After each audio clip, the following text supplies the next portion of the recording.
2014లో ఆయన చేసిన ప్రకటన ఏ స్థాయిలో బూమరాంగ్ అయిందో, ఏ స్థాయిలో ప్రజల్లో కొంత వ్యతిరేకతకు కారణమైందా అనేది బట్ దే రియలైజ్డ్.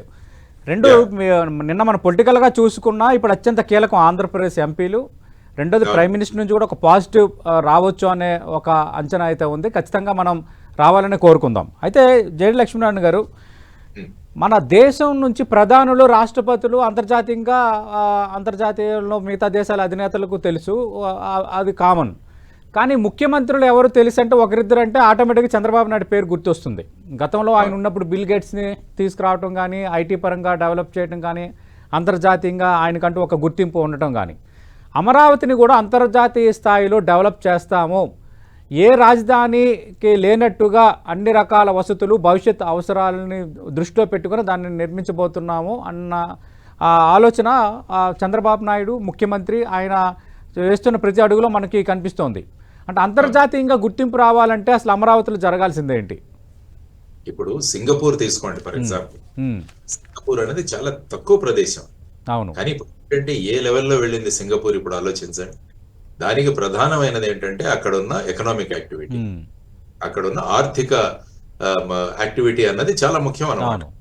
సో అందుకని మనం బిల్డింగ్స్ మీద మనం ఎక్కువగా ఆధారపడవద్దు. నేను అదే ప్రతిసారి చెప్తున్నాను, బిల్డింగ్స్ కట్టించడం అన్నది ఒక సివిల్ కన్స్ట్రక్షన్ వర్క్, కానీ యాక్చువల్ గా పెట్టుబడులు తీసుకురావడం అన్నది చాలా ముఖ్యమైన అంశం.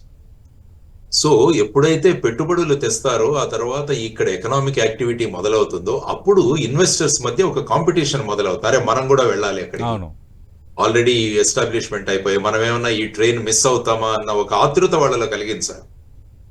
అప్పుడు ఏమవుతుందంటే ఆటోమేటిక్ గా ఈ ల్యాండ్ విలువలు కానీ ఏదైనా కూడా పెట్టుబడులు రావడం ఇవన్నీ కూడా పెరుగుతాయి.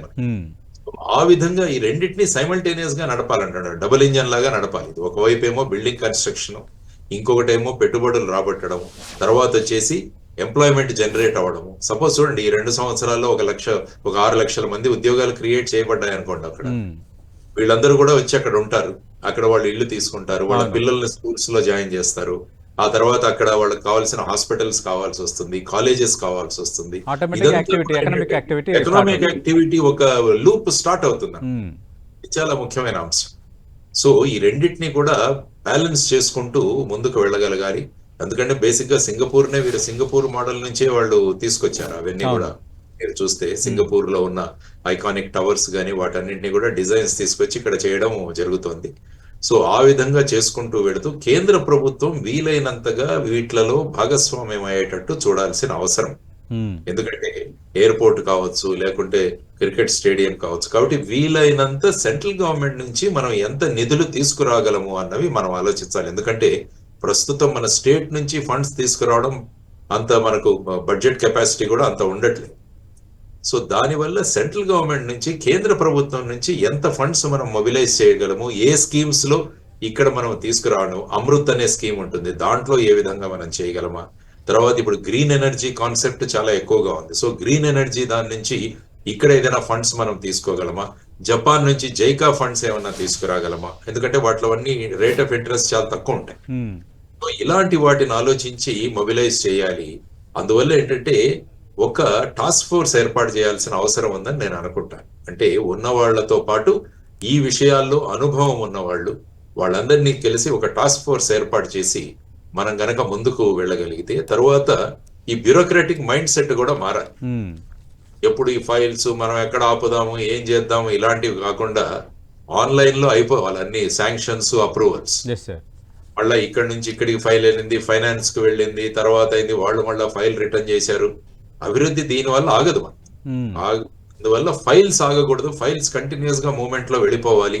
దీనికోసం కూడా ఒక కొత్త ఇది తీసుకురావాలి. ఏపీసీఆర్డీఏ మెయిన్ గా ఇందులో ప్రధానమైన పాత్ర వహిస్తుంది. తర్వాత అమరావతి డెవలప్మెంట్ కార్పొరేషన్. ఈ రెండింటిలో కూడా రెగ్యులర్ గా ఉండే ఈ బ్యూరోక్రాటిక్ రెడ్ టేపిజం అన్నదాన్ని జీరో చేసి పడేయాలి. మొత్తం ఆన్లైన్ లో అప్రూవల్స్ అన్ని కూడా అయిపోవాలి అండ్ పారదర్శకంగా కూడా జరగాలి. తర్వాత కరప్షన్ ఎలిమెంట్ ని జీరో చేయాలి. కరప్షన్ ఎలిమెంట్ ని జీరో చేయాలి. అంటే ఎవరో ఇన్వెస్టర్లు వస్తే ఇక్కడ మధ్యలో మాకెంత అని ఆ విధమైన ధోరణులు కూడా మనం చూసాం కొన్నిసార్లు. దానివల్ల ఏంటంటే ఈ వర్డ్ విల్ స్ప్రెడ్. సో అటువంటివి జీరో టాలరెన్స్ టు కరప్షన్ అన్నదాన్ని కూడా మనం తీసుకురాగలగాలి. అప్పుడు ఏమవుతుందంటే పెట్టుబడి పెట్టే వాళ్ళందరూ కూడా ముందుకు వస్తారు అనమాట. Yes, sir. ఎందుకంటే వాళ్ళు ముఖ్యంగా భయపడేది bureaucratic red tapism, corruption. Hmm. ఈ రెండు ఇక్కడ లేవు అన్నది కనుక మనం తీసుకురాగలిగితే అవును. There will huge competition. Yes sir.